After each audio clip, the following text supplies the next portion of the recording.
Bruce Lee was the kind of person who did not just become famous. He changed the way people looked at strength, speed, and what a man could do with his body. On screen, he felt electric. He moved with a sharpness that people had never really seen before, and when he appeared in a fight scene, it felt like the whole room woke up.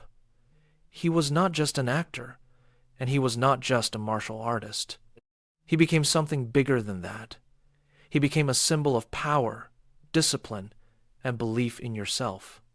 But the strange thing about Bruce Lee is that his life moved very fast.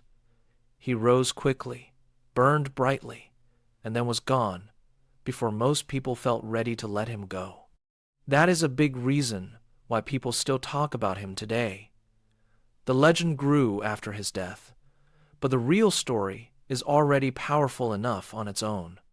Bruce Lee was born on November 27, 1940, in San Francisco's Chinatown.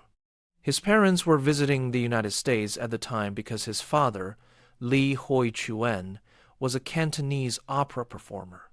His mother, Grace Ho, gave him the name Jun Fan, which carried the idea of returning again. That name would later feel strangely fitting, because even though he was born in America, he would soon be taken back to Hong Kong, where most of his early life would unfold. As a baby, Bruce was not especially strong. In fact, he was often sick, and his mother worried over him constantly. She had already known the pain of losing a child, so she watched Bruce carefully and protected him as much as she could. But as he grew, that weak little boy changed. He became full of energy, almost too much energy. He could hardly sit still. He was always moving, always climbing, running, jumping, or testing himself in some way. He also loved stories. He would read for long stretches, often staying buried in books late into the night. That habit helped shape his imagination, though it also affected his eyesight, and he needed glasses while still young. So even early on, Bruce had two sides to him. One part was restless and physical. The other was thoughtful, curious, and drawn to ideas. His family lived in crowded conditions in Hong Kong, with many relatives under one roof. It was noisy, busy, and full of life. Even so, Bruce did not exactly grow up poor. His father's work in entertainment, along with family income from property, gave them a more comfortable life than many others around them. Still, Bruce was drawn less to comfort and more to the street. That was where he found excitement. He got into acting very early because of his father's connections. As a child, he appeared in films and quickly grew comfortable in front of a camera. He had a natural spark. He knew how to look defiant, how to hold the screen, how to make even a small moment feel alive. By the time he was a teenager, he had already acted in many films, often playing street kids or rebellious boys who ended up fighting somebody before the story was over. That image was not too far from real life. In school, Bruce had a hard time fitting into the rules. Teachers found him stubborn, hot-headed, and difficult to control.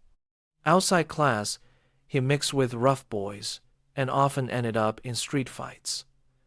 Tension between local Chinese students and British students in Hong Kong only added fuel to the fire.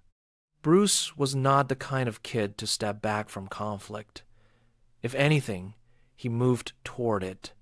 The problem was that fighting on the street is different when your friends are around and when they are not.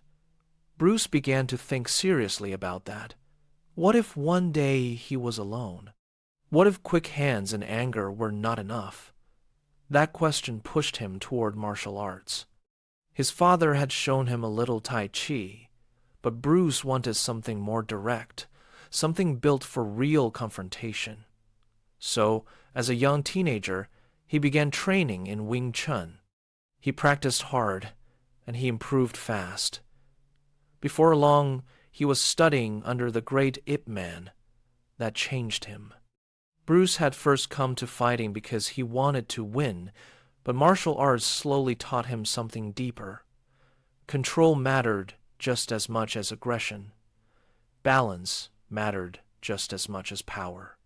Even so, he was still Bruce. He still had fire in him. At 15, after more school trouble, he transferred to another school. There, one teacher helped point his energy toward something useful: boxing. Bruce entered an inter-school boxing competition and fought his way through the tournament with confidence. In the final, he beat the champion, Gary Elms, using the sharp timing and defense he had learned from Wing Chun. It was a big moment. He had proven that he was not just a street kid with attitude. He had skill. But trouble kept following him, and his parents began to see that Hong Kong might swallow him if he stayed on the same path.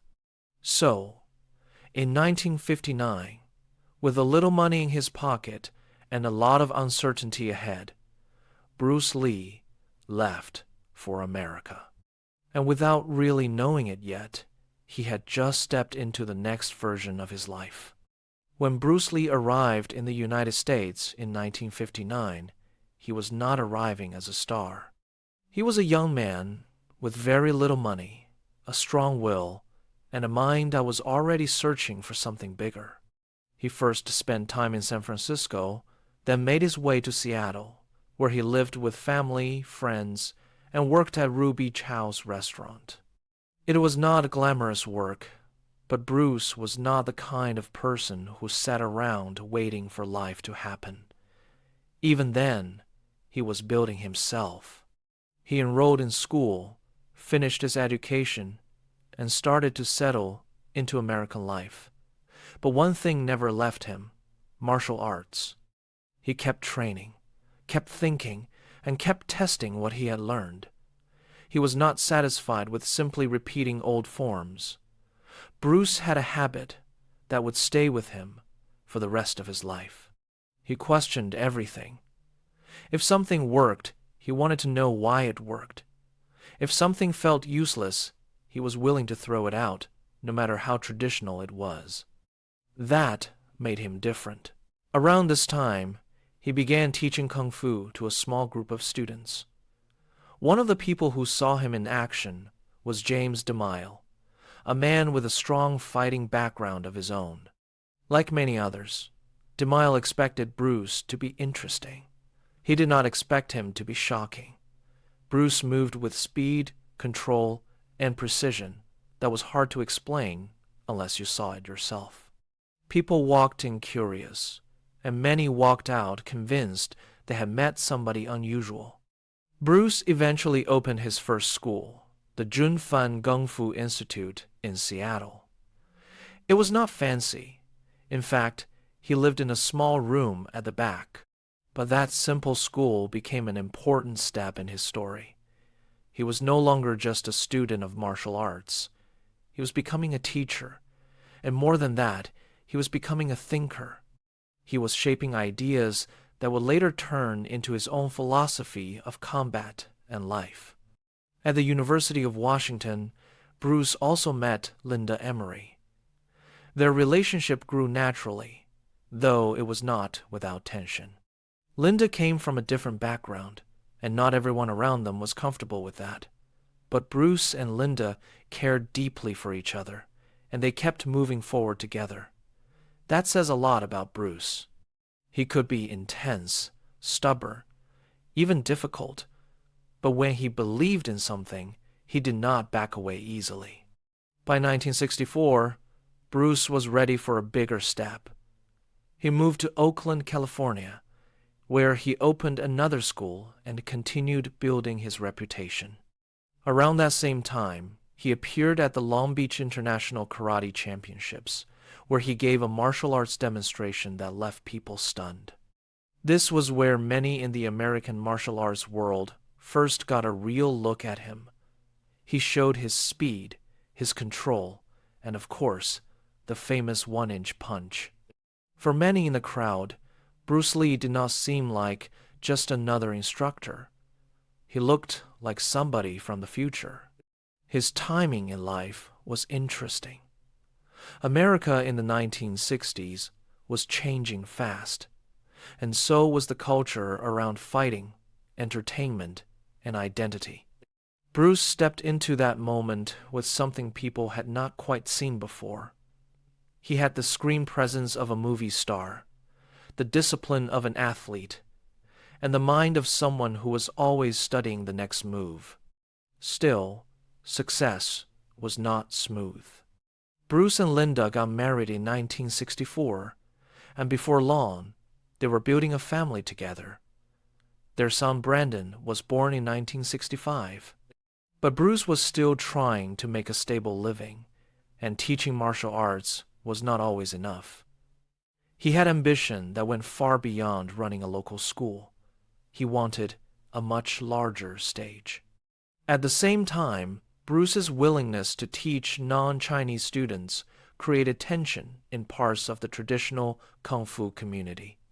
Some people believed Chinese martial arts should remain private, taught only within the culture. Bruce did not agree. He believed knowledge should go to those willing to work for it. That belief helped define him, but it also caused conflict. That conflict led to one of the most talked about fights of his life, the showdown with Wong Jack Man in Oakland. The exact details have been debated for years, and different people told the story in different ways. But the heart of it is clear enough. Bruce accepted the challenge, and he won. The fight, however, did not leave him satisfied. Even in victory, he felt he had not performed the way he wanted. He thought the fight had taken too long. He thought he should have ended it more cleanly and more efficiently. For most people, winning would have been enough. For Bruce, it became another lesson. That moment pushed him into a deeper level of training. He began rethinking his methods with even more intensity. He lifted weights, improved his conditioning, studied movement, and worked to strip away anything in martial arts that felt rigid or wasteful. Bruce was not trying to preserve a museum piece. He wanted something alive, fast, adaptable, and brutally effective. Out of that mindset, his ideas continued to evolve toward what he would later call Jeet Kune Do, or the way of the intercepting fist. That name mattered, but the deeper idea mattered even more. Bruce believed a fighter should not be trapped by style. A person should flow, adjust, and respond honestly to the moment. In a way, that was not just his fighting philosophy. It was his life philosophy, too. Then Hollywood finally began to notice him. In 1965, Bruce was given a screen test in Los Angeles. He had the look, the confidence, and something even more valuable than either of those. He was impossible to ignore. That led to his role as Kato in The Green Hornet. It was not the lead role, but once the show aired, many viewers focused on Bruce anyway. His fight scenes had a speed and energy that stood out immediately. Even people who barely remembered the rest of the show remembered Kato. That was both a breakthrough and a frustration. Bruce became visible, but not fully accepted. The show lasted only one season. He picked up guest roles afterward, but Hollywood still did not quite know what to do with him. He was clearly talented, clearly charismatic, and clearly special on camera. But the industry at the time was narrow-minded, and Bruce kept running into that wall. He was good enough to impress people, but not yet being handed the opportunities his talent deserved. So once again, he turned back to what he could control: training, teaching, studying, and pushing himself harder. His student list began to include celebrities, athletes, and well-known fighters. People were drawn to him not just because he could teach them how to punch or kick, but because he carried himself with total belief. Bruce made people feel that the limits they accepted in their own minds might not be real. That kind of energy is rare. It is one reason so many people stayed loyal to him, but life was still testing him. In 1969, Bruce suffered a serious back injury while training. Doctors told him he might never return to martial arts the same way again. For a man whose whole identity was tied to movement, that was devastating. He spent months recovering, dealing with pain, frustration, and the fear that his body might betray him. And yet, Bruce did what he often did in hard times. He turned the setback into work. During recovery, he read, wrote, and thought deeply. He filled notebooks with ideas about training, philosophy, and personal growth. He refused to believe that one injury would define the rest of his life. Slowly, painfully, he fought his way back. And when he did, he was not just ready to continue. He was ready to become something much bigger than America had allowed him to be. Bruce Lee's return to Hong Kong changed everything. In America, he was respected by students, admired by martial artists, and recognized by some television viewers. But in Hong Kong, he was something else entirely. He was already known from his childhood acting days, and now the Green Hornet had made him even more popular. People did not see him as a side character. They saw him as a star. Film producers noticed that right away. One of the biggest names in Hong Kong cinema wanted to sign Bruce to a contract, but the offer was poor and Bruce turned it down. That decision says a lot about him. He had spent years being underestimated, and he was no longer willing to accept less than he felt he deserved. Soon after that, producer Raymond Chow from Golden Harvest offered him a much better deal. Bruce accepted, and that move would change movie history. His first major Hong Kong film as an adult was The Big Boss. The shooting conditions were rough, and the budget was limited, but none of that mattered once the movie reached theaters in 1971. Audiences loved it. Bruce had an intensity on screen that felt new and impossible to fake. He did not move like other actors, and he did not fight like other stars. The film became a huge hit and broke box office records. Then came Fist of Fury, and that made him even bigger. At that point, Bruce Lee was no longer just a successful actor in Hong Kong. He had become a phenomenon. His films were exciting, angry, fast, and full of pride. He gave people action, but he also gave them attitude. There was something deeply satisfying in the way he stood up to bullies, insulted no one's intelligence, and carried himself with total confidence. Audiences connected with that. Still, Bruce was not interested in repeating himself forever. He wanted more control, so he made The Way of the Dragon, a project he wrote, directed, produced, and starred in. This was Bruce pushing himself to prove that he could do more than perform. He wanted to shape the whole film. The result was another major success, and it gave fans one of the most famous fight scenes of his career, Bruce Lee versus Chuck Norris in the Roman Colosseum. It was not just a fight, it felt like a statement. By now, Hollywood could no longer ignore him. Warner Brothers partnered with Golden Harvest to make Enter the Dragon, the movie that would introduce Bruce Lee to a much wider global audience. At last, he had the kind of project he had wanted for years, a major international film with real support behind it. Bruce worked hard on it, maybe too hard.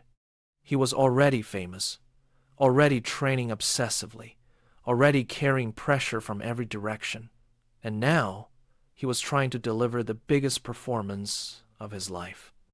People around him noticed the strain. He was losing weight. He looked exhausted. He had trouble sleeping. In May 1973, while working in a dubbing room, Bruce collapsed and was taken to the hospital.